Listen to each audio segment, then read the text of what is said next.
Olá, turma, tudo bem? Bem-vindos novamente a esse canal. Agora vamos continuar falando sobre vetores, só que agora vamos utilizar uma propriedade diferente, né? Que é uma propriedade matemática, tá bom? Para resolver alguns problemas de vetores, tá? Então, na última aula, eu queria que vocês tenham também feito os exercícios, né? Propostos. E hoje a gente vai entrar com um tópico diferente, mas bem simples e fácil a compreensão, né? Peço bastante atenção para vocês durante a aula, tá? Então vamos lá e não esqueça, né, dar aquele gostei e também se inscrever no canal se ainda não é inscrito, tá ok? Então nós vamos continuar falando de vetores, só que agora a gente falou anteriormente, na verdade falamos sobre a soma de vetores, né, subtração de vetores, o múltiplo de um vetor, né, quando o ângulo entre dois vetores for 90 graus, só que hoje a gente vai ver uma propriedade um pouco diferente, tá bom? Vamos lá. Propriedade descrita é o seguinte: se eu tenho, por exemplo, dados dois vetores, né, os vetores abaixo, tá, nós vamos ter o vetor A do módulo A e o vetor do módulo B, que é esse aqui, tá? Esse aqui é o módulo A, esse vetor A aqui, e eu tenho o vetor B, né? E aí, pelo método do paralelogramo, o que a gente observou, né? A gente vai trabalhar, pessoal, lembrando a lei dos cossenos. Então, o título é dos cossenos, mas o método é o método do paralelogramo, tá? Então, agora, anteriormente, nós estávamos pegando dois vetores e colocando em sequência, né? Vou colocar um exemplo aqui, eu vou pegar a soma desses dois, então eu vou colocar assim, né? O vetor A aqui e o vetor B aqui, né? Então, basicamente, a gente estava fazendo essa propriedade. E aí a gente pegava esse vetor aqui e chamava ele que era a soma vetorial, né? Desses dois vetores A e B, tá? Mas agora a gente vai utilizar o método paralelogramo, mas de uma forma diferente. Qual é o método paralelogramo? É a gente coincidir, né? Isso aqui a gente não vai utilizar mais, tá? Então vou colocar até um X aqui. A gente vai utilizar agora a soma desses dois, né? Mas de forma que a origem de um coincide com a origem do outro, tá? Por isso que a gente chama o método paralelogramo, porque ele vai coincidir essas duas origens aqui, ó. Tá? Então nós temos aqui a origem, tá? Essa aqui é a origem, ok? Origem. E aqui é o vetor A, viu? Ó, o vetor A e aqui é o vetor B, ok? Então, o que acontece? Dentre isso, quando esse ângulo não for 90 graus, é um ângulo alfa qualquer, certo? Esse ângulo alfa, eu vou ter aqui, ó, esse ângulo alfa pode ser, né, um ângulo agudo, né? Se ele for um ângulo obtuso, a gente vai falar sobre ele. Mas primeiro, esse ângulo sendo menor que 90, né, juntando esses dois vetores, nós vamos ter esse vetor abaixo aqui, ó, o vetor S, que é o resultante dos dois. A gente viu lá no início que se eu tenho dois vetores, dois vetores que coincidem com a origem, como está posto aqui, ó, a resultante vai ser na diagonal, né? Que é esse S aqui. Então o S não vai ser esse quando eu ligar o vetor A, né? Em sequência, né? Coincidindo com a extremidade do outro, a origem, que vai ser esse S aqui. Não. O que eu estou falando é que quando eu coincidir, né, a origem dos dois, eu vou ter esse vetor S, e é como se fosse a diagonal dessa figura aqui, ó, né? Dessa figura todinha aqui, que é o paralelogramo, né? Ó, se você observar, é o paralelogramo, dois lados, né, iguais, e aqui também são iguais, tá? Ok? Então, lá na matemática, a gente vai utilizar essa propriedade, né, do paralelogramo. Professor, mas esse S tem o mesmo módulo desse? Bom, ele pode ser, só que na resolução, né, na verdade ele vai ter que ser igual, mas na resolução vai ser diferente, tá? Para a gente calcular o vetor resultante S, nós vamos utilizar o módulo desse S ao quadrado, tá? Então aqui vai estar ao quadrado, igual ao módulo do vetor A ao quadrado, mais o módulo do vetor B ao quadrado, tá? Então, essa é a propriedade que vamos utilizar, ok? Pessoal, outra coisa também, nessa resolução, vamos atentar ao ângulo. O primeiro passo aqui é a gente atentar ao ângulo. Se eu tenho dois vetores A e B e parte de um ângulo alfa, como está aqui, eu quero encontrar o vetor S e o vetor resultante. Então, se eu utilizar esse ângulo aqui, ó, o alfa, eu vou ter que utilizar o cosseno do alfa. Isso aqui, pessoal, é a famosa, vou colocar até aqui, ó, lei, tá, dos cossenos, tá? Que é lá da matemática. Então, a gente está utilizando utilizando essa lei dos cossenos para resolver o nosso problema vetorial. Por quê? Lá na matemática, quando eu tenho um triângulo, tá, pessoal? E esse triângulo, eu tenho dois lados, né? Basicamente é assim, é esse formato aqui, né? Eu tenho um ângulo beta aqui, ó. Esse ângulo beta, eu vou aplicar a lei dos cossenos, né? Então a lei dos cossenos vai ser que esses dois lados A e B ao quadrado mais, né, duas vezes o módulo deles, né, a soma quadrada desses dois, que é aqui, ó, o A ao quadrado mais B ao quadrado, mais duas vezes os módulos dos dois vezes o cosseno desse ângulo que está entre eles dois, nos dá que é igual ao módulo do vetor oposto ao quadrado. Então esse vetor aqui, ó, que é o vetor oposto ao ângulo beta, ao quadrado é igual a essa propriedade, tá? Só que para esse ângulo aqui é menos lá, e aqui vai ser mais por quê? Eu vou explicar agora, né? O ângulo alfa aqui vai se tornar mais, né? Por quê? Porque nós estamos trabalhando com um ângulo, né? Um ângulo menor que 90 graus, né? Não é um ângulo maior que 90, menor que 90 graus, e por isso esse sinal de mais aqui ele vai permanecer, tá? Quando eu tenho, deixa eu baixar aqui, o menos, tá? É quando eu tenho esse ângulo beta, tá? Ou seja, quando eu colocar em sequência, ou seja, eu colocar o vetor em sequência significa que eu vou utilizar essa de baixo, tá? Ok? Eu vou utilizar ela de baixo. Ou seja, o módulo do S ao quadrado igual ao módulo do vetor A ao quadrado mais o módulo do vetor A ao quadrado menos 2 vezes o módulo dos dois vezes o cosseno, só que agora não é de alfa, tá? É de beta, ok? Então, quando eu tiver esse ângulo aqui, ou seja, se a gente observar aqui, olhando matematicamente para esse outro ângulo aqui e esse outro ângulo aqui, eu digo que esse aqui também é beta, certo? E aqui também é alfa. Então, alfa é igual a alfa. Então, esse ângulo é igual a esse. Eles são congruentes, mesma medida. Assim como esse beta também é igual a esse. Então, se eu transladar esse vetor A aqui para esse lado, eu vou ter essa configuração aqui, ó. Tá? Então, esse aqui é o que nós temos inicial, que é o vetor A, né? Que aí aqui é quando é mais, né? Quando for a soma, eu vou utilizar aquela fórmula. Só que aí, se eu tenho agora o ângulo beta, nós vamos ter nessa configuração. Opa, vou voltar aqui. Nós temos isso. Eu vou transladar esse vetor, voltar um pouco, ó, o vetor que estava aqui, eu vou transladar ele para cá, mudar a posição, e eu vou colocar em sequência. Só que isso quando eu quero, só quando for esse ângulo, tá? Quando for esse ângulo acontece isso. Se for o alfa, que no caso os dois vetores partindo da mesma origem, né? Então eu vou colocar até uma observação aqui, ó, que é a mesma origem, tá, pessoal? Mesma origem, eu tenho essa fórmula aqui, ó, que é o módulo do S ao quadrado igual ao módulo do vetor A, né? Vetor A ao quadrado mais o módulo do vetor B ao quadrado mais duas vezes o módulo de A vezes o módulo de B vezes o cosseno de alfa, tá? Agora, se for esse o caso, né? Se for esse o caso, que está em sequência, que é como uma regra do polígono, que eu coloco a extremidade de um na origem, ou a origem de um na extremidade do outro, eu vou olhar não para o alfa, vou olhar para o beta.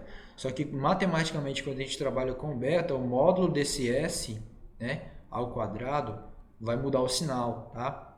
Esse é o módulo de A ao quadrado mais o módulo de B ao quadrado menos duas vezes o módulo de A vezes o módulo de B vezes o cosseno de beta, tá? Ou seja, não vamos considerar aqui o valor do ângulo. O valor do ângulo aqui já é o ângulo beta. E a relação, né? Eu vou escrever aqui a relação entre alfa e beta, tá? Sabendo que, ó, pessoal, se alfa, pessoal, alfa mais beta, eu falei anteriormente que aqui tem um alfa, né? E aqui também tem um beta.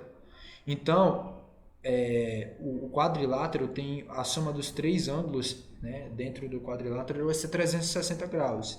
Então, se é 360, eu posso afirmar, já que alfa é igual a alfa e beta é igual a beta, posso afirmar que alfa mais beta é igual a 180 graus. Então, esse ângulo aqui, ó, vou chamar de alfa, porque esse é igual a esse, né, ó, esse ângulo aqui sendo igual a esse, né? Assim como eu também tenho um ângulo beta aqui, ó, para alongar aqui um pouquinho a mais, tem um ângulo beta aqui fora, né? E esse ângulo beta é igual a esse aqui, tá? Então eu posso afirmar que o alfa, vou colocar um pontinho assim, ó, característica, alfa mais beta é igual a 180, tá? Então, quando eu dizer colocar o beta em função, né, menos 180 menos alfa, né?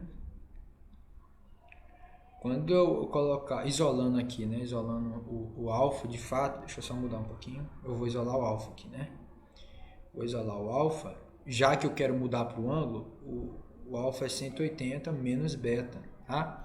Então, quando eu aplicar isso, né, na lei dos cossenos, eu vou encontrar o valor negativo aqui, né, do ângulo beta. Então, fica o cosseno de menos beta com mais 2, fica menos, tá? Então, alfa, isso é para as duas sequências, tá? Isso vale para os dois. Qualquer problema que nós tivermos de física, vamos adotar é o seguinte, se for o alfa, ou seja, se for a origem, os dois coincidem na origem, é positivo. Se for o outro ângulo, né, que tiver suplementar, que nós vamos chamar assim, é negativo. Então, quando for, né, ó, vou colocar assim, alfa, no caso, é um ângulo, alfa e beta, vou colocar até assim, são suplementares, né? Só para a gente lembrar um pouquinho aí das propriedades matemáticas. Suplementares. Quando eu digo que um ângulo é suplementar, é que a soma deles são igual a 180 graus. Ou seja, alfa mais beta é igual a 180 graus, tá? Então, quando eu digo que eles são suplementares, dá 180. Como eles dão 180, então esse aqui, beta, é suplementar de alfa, né? Então, quando eu utilizar o beta, como eu tenho essa propriedade, eu vou chegar nessa equação. Então, é bem simples. Se for o ângulo suplementar deles, ou seja, se for a sequência de vetores, é negativo esse sinal. Se for o ângulo de origem, parte da origem dos dois vetores, que é o alfa, é positivo, tá? Voltando um pouquinho nessa equação aqui, ó. Deixa eu voltar. Nessas duas equações, né? Módulo de S ao quadrado, positivo, ou S. Nós podemos calcular de duas formas. Agora, a gente vai seguir um pouco para frente, utilizando outra propriedade que se tivermos o quê? Já que tem 80, né, a soma dos dois é 180, e já também que eu tenho alfa e beta, que pode variar, é quando eu tenho o alfa agora igual a 90 graus. Tá? Quando eu tenho um alfa igual a 90 graus, é um ângulo reto, né? É um ângulo reto, tá? Um ângulo reto. Então, vamos lembrar daquelas propriedades matemáticas. Se um ângulo é reto, eu digo algumas coisas. Que o vetor A e o vetor B, eu posso afirmar que são perpendiculares, tá? Perpendiculares. Porque eles formam um ângulo de 90 graus. Então, esse ângulo aqui, ó, grandão aqui, é 90 graus, tá? Ele é 90 graus. Então, quando se eles estiverem espalhados, esses vetores A e B, mas quando eu colocar eles na mesma origem, ó, gente, na mesma origem, ou até mesmo, se eu transladar esse para cá, ó, que é o que eu vou fazer aqui, ó, eu tenho um vetor A, eu vou deixar só a setinha do caminho aqui, né? Mas eu tenho um vetor B aqui, aí eu transladei o vetor A, ó, transladar aqui o vetor A para cá, ok? E o vetor S é esse aqui, né? É o vetor resultante, tá? Continua o mesmo. E aqui é 90 graus. Como eu tenho isso, né? Como é que a gente acha esse valor resultante? Isso aqui é um triângulo retângulo, né? Vamos lembrar que isso aqui é um triângulo retângulo. Um triângulo retângulo. Se é um triângulo retângulo, essa medida eu não conheço. E aí a gente vai utilizar o teorema de Pitágoras. Esse aqui é o vetor B, que é dado na questão. Pode ser também, pessoal, que é dado o vetor, a hipotenusa e eles não dêem um dos lados, né? Então vamos relembrar, na última aula a gente falou um pouco. Esse aqui é o famoso triângulo retângulo e essa fórmula que a gente vai colocar só funciona para quando o ângulo, o que é o alfa, for 90 graus, tá, gente? Se ele for menor ou maior que 90 graus, não funciona, tá? A gente utiliza a lei dos cossenos, que é a equação anterior. Então vamos para cá, né? Resolver. Como é que eu resolvo, né? Como calcular, tá? Como calcular o módulo do vetor S? como é que a gente faz? Vamos utilizar o Teorema de Pitágoras, né? Teorema de Pitágoras. Que é quem, né? A hipotenusa ao quadrado. Teorema de Pitágoras. Quem é a hipotenusa? É o lado sempre oposto ao ângulo de 90 graus, né? Então, nesse caso, é o S. Então, vai ser um módulo de S ao quadrado igual ao módulo de A ao quadrado mais o módulo de B, tá bom? Ao quadrado, ok? Então, nós ficamos com essa equação aqui, ó. Módulo de S ao quadrado igual ao módulo de A ao quadrado mais o módulo de B ao quadrado, que é o Teorema de Pitágoras. Só mudou as letras, tá, gente? Na matemática, ela só mudou as letras, tá? Mas continua o mesmo processo, tá? Então, de conteúdo a gente fica por aqui, mas agora eu vou fazer um exemplo para a gente entender melhor na prática, né? Vamos lá. Um jogador de golfe necessita de 4 tacadas para colocar a bola no buraco. Os 4 deslocamentos estão representados na figura. Então tá aqui. Primeiro ele deu a tacada 1, deixa eu mudar a cor aqui. Deu a tacada 1 para cá, tacada 2, 3 e por último 4, né? Ele deu os valores de cada um, então eu vou colocar aqui, ó, 15 metros. Aqui em cima foi 6 metros, que é o 2 metros, 6,0 metros. D3, 3 metros, né? 3 metros. E D4, 1 metro, né? Então essa distância aqui é 1 metro. Aí determine a distância inicial da bola ao buraco em metros é igual. Então ele quer saber a distância inicial ao buraco. Então o buraco está aqui. Então esse aqui é o vetor. Professor, e agora? Como é que é dado? Não deu valor, não está na malha quadriculada. Beleza.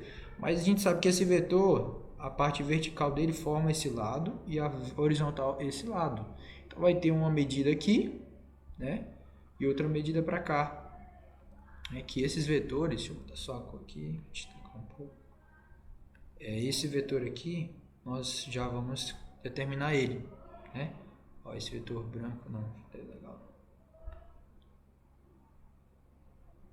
Deixar preto mesmo. A gente vai determinar. Aí, de cara, você já deve estar pensando aí, nossa, acho que forma um ângulo de 90 graus aqui, não forma não? Né? Se você observar, opa, forma um ângulo de 90 graus, ó. Ok? Então, para determinar esse, é aquele nosso S, né? O nosso S. E esse lado aqui é aonde? É a metade, é essa parte aqui, ó. E essa parte aqui do vetor está bem aqui, né? Ok? Mas o que acontece? Eu vou reescrever ele do lado para não ficar tão bagunçado, né? Então, desse lado aqui, vamos só interpretar um pouquinho. Desse lado aqui, eu tenho o D1, o D2, o D3 e o D1, né? Vou colocar assim, aqui está o buraco. Então, se eu quero encontrar, deixa eu aumentar um pouquinho esse D, e esse aqui é o vetor resultante, né? Vetor S. Se essa medida daqui para cá, pessoal, é o que eu tenho que saber, e a outra é essa também, que é essa aqui, ó, esse vetor aqui que eu tenho que encontrar, e esse outro vetor aqui, né? Então, o que acontece? Daqui para cá tudo é 15, ó. Só que daqui para cá é quanto que ele falou? 3 metros, então a gente vai ter que utilizar um pouco de geometria, ó. Olha, aqui é 3 metros. Se aqui é 3 metros, né? Daqui para cá é o restante. Se tudo isso é 15, então 15 menos 3, aqui fica 12. Então esse lado todinho aqui é 12 metros, tá? Já sei esse outro, o módulo desse vetor. Vou chamar esse módulo de vetor B, né? Agora esse lado aqui, esse D2, ele disse que é 6. Se aqui é 6, esse D4 aqui é 1. Né? Então, daqui para cá é 6 menos 1, que é 1, e aqui vai ser 5. Então, a medida desse aqui é 5 metros. Ok? Se é 5 metros, fechou. Nós temos aqui, ó, esse triângulo. Vou até colocar aqui um pouquinho de amarelo para destacar. Ó, o S está aqui, né? Esse aqui é o vetor, vou chamar aqui um vetor A, né? Para ser semelhante, igual a 5. E esse vetor aqui é o vetor B, né? De 12 metros. O que a gente vai fazer? Só resolver a conta agora. Porque o S é a hipotenusa, tá? Então vamos lá. Então o S ao quadrado, né? É igual a 5 ao quadrado mais 12 ao quadrado, né? Então vamos lá. Então, módulo do S ao quadrado é igual a 25 mais 12 vezes 12 dá 144, né?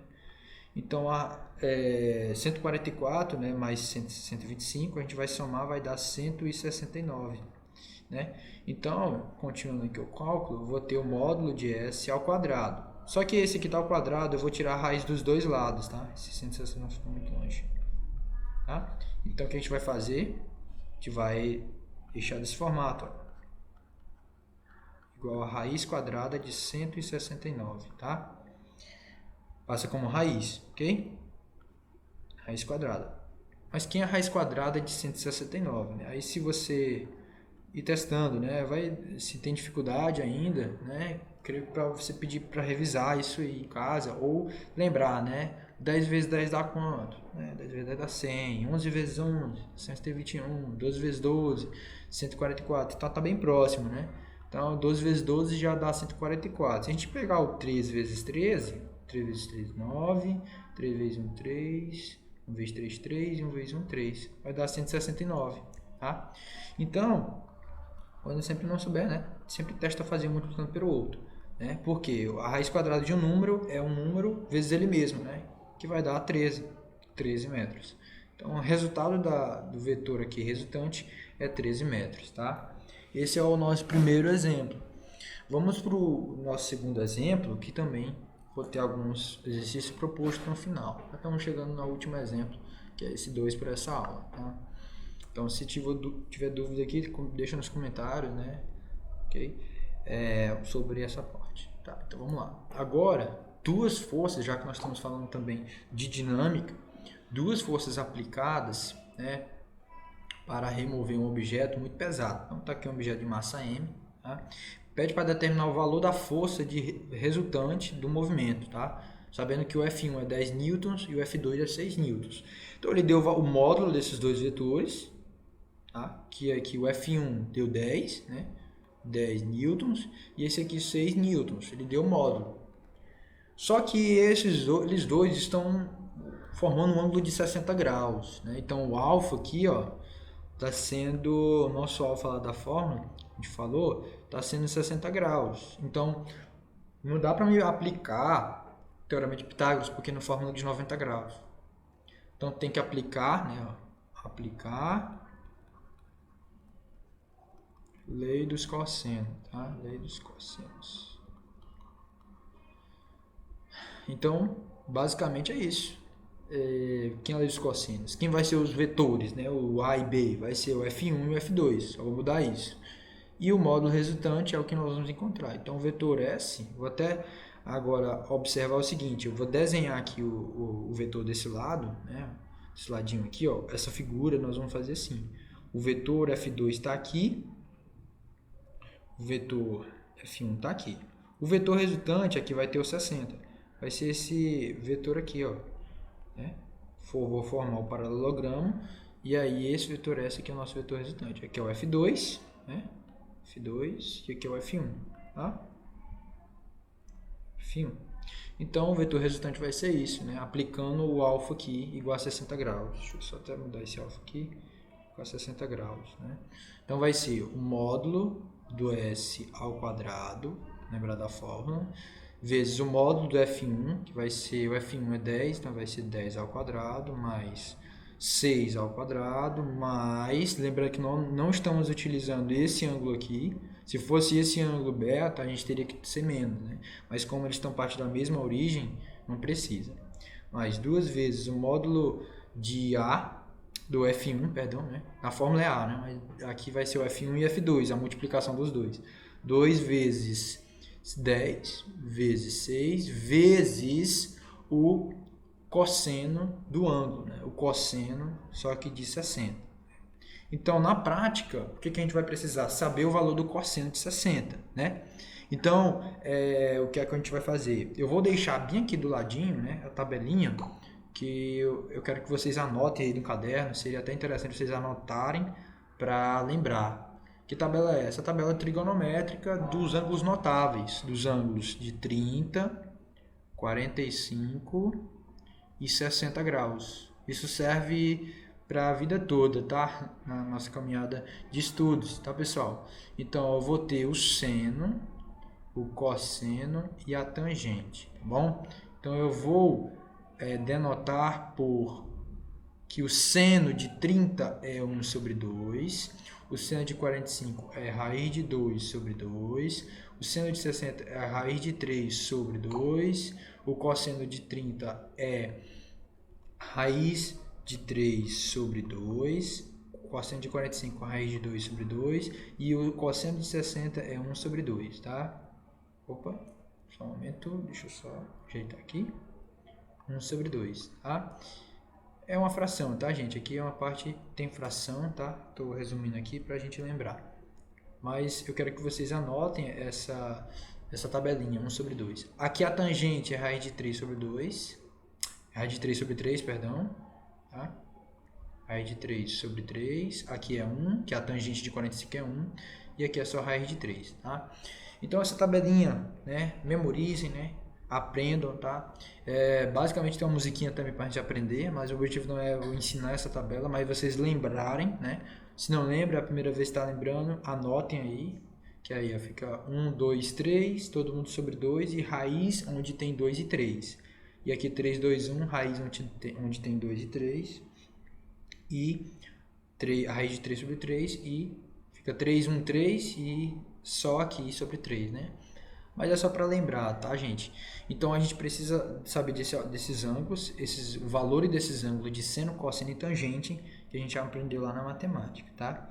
Então vamos continuar o cálculo aqui, ó, para a gente ir para os finais. A gente vai resolver agora. 10 ao quadrado dá 100, mais 6 ao quadrado dá 36, mais... vamos substituir, né, o cosseno de 60. Então fica 2 vezes 10, vamos deixar assim mesmo, vezes o cosseno de 60. Só que o cosseno de 60 é 1 sobre 2. Então, 2 dividido por 2 dá 1 e 6 vezes 10 dá 60. Então, fica mais 60, porque 60 vezes 1 é 60. E aqui dá... aqui não é 10, tá, pessoal? Perdão, aqui é 100. Perdão. Então, fica 100, né, mais 36. Ok? Então, fica 136 mais 60. Isso dá 196. Tá? Então, esqueci de colocar um módulo aqui. Lembrando que o módulo S ainda está ao quadrado. Então, a gente vai ter o quê? Vai ter que tirar agora a raiz, né? Então, vai ficar igual a raiz quadrada desse resultado total. Você primeiro resolve tudo e depois tira a raiz. E a raiz quadrada de 196, se vocês lembrarem, é igual a 14. Tá? Então, o valor resultante vai ser 14 newtons, tá? Que é um módulo, uma força, esse S está sendo uma força, tá? Então é 14 newtons, tá? O valor do resultado final. Então perceberam que aplicando a trigonometria também, né, nós vamos precisar para resolver essas questões, tá? Então, como eu falei, não ia me estender muito, eu vou deixar esses 2 exercícios aqui para você, 3 na verdade, para tentarem fazer, tá? Dá uma pausa aí no vídeo. Pronto, agora eu vou passar para o próximo. Muito parecido com o outro. Nesse caso, se não encontrar uma raiz quadrada exata, pode deixar mesmo sem simplificação, tá? E esse último, que é bem simples também, tá? Então, para finalizar, é isso. Um detalhe, aqui, se o ângulo, pessoal, se o valor do resultado aqui der um valor que não é o resultado final não for um valor que tem raiz quadrada exata, tá? Tentem só simplificar ao máximo, tá? Geralmente, algumas questões, quando não tem o valor da raiz quadrada exata, né? Você vai ter que aproximar ela, mas geralmente a gente deixa bem simplificado. Se não der para simplificar, tipo, der raiz quadrada de 39 ou raiz quadrada de 19, não dá. Raiz quadrada de 14 também não dá, né, para simplificar, né? Só tem um valor aproximado, né, que você tem que fazer várias divisões, mas nesse caso não precisa, tá? Então é isso que a gente ia falar, tá? Então até a próxima, pessoal, e bons estudos, tá?